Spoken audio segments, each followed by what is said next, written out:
What's good, YouTube?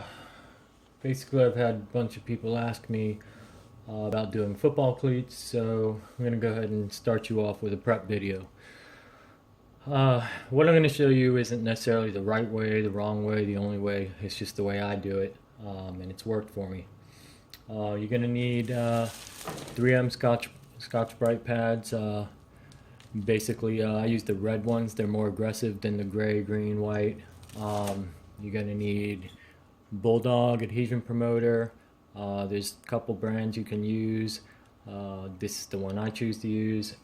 And then you're going to use some acetone. And that's pretty much it for the prep.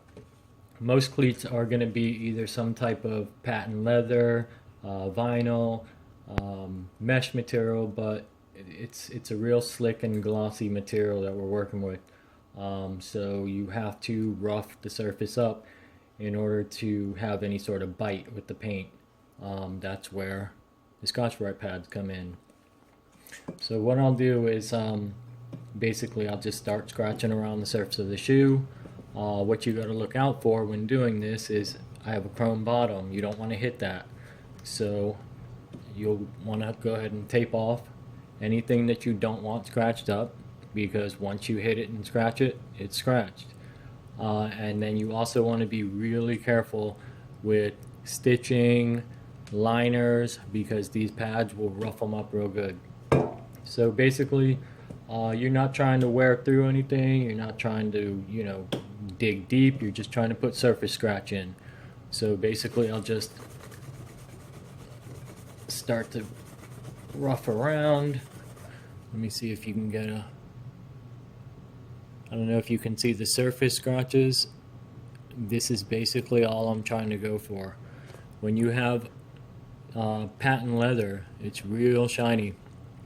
Doesn't always show a scratch, but if you look at it real close, you'll see the surface scratches in it.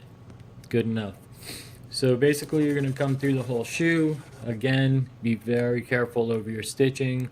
You'll rough them up when you go to paint. Your paint will have like this furry texture over them. So when you do the stitching, just kind of real lightly go over them.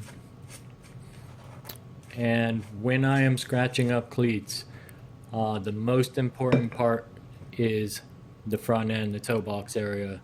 You'll get creasing on the sides of the toe box. This is where most of the time the paint will start to crack or peel. If you have a real good prep on these areas, you shouldn't run into those problems. Not too much flex on the heels or up here, so you just give it a once over. And again, you do have to be careful with this, so you might want to go ahead and tape that up, tape the bottom up before you start going in with the Scotch Brite pads. Okay, so once the shoe is completely scratched up and you've got good enough sanding on it, you want to take your acetone and basically just wipe it down like you'd be prepping any shoe, regular leather. And then basically you want to take the Bulldog. I do 2 coats. I do 2 light coats, 6 minutes apart, and you're ready to start painting. The thing with the Bulldog is I've noticed that it does have an expiration. If you're not going to paint these right after you do your last coat of Bulldog, and say you get tied up and you come back a few days later to start painting, you're going to want to hit it with another coat of Bulldog before you start painting. Wait 6 minutes, start painting. Again, it's not written in stone, 6 minutes. This is just what I do. Okay, so I'm going to go ahead and get this shoe prepped up, and next video out, we'll start painting it.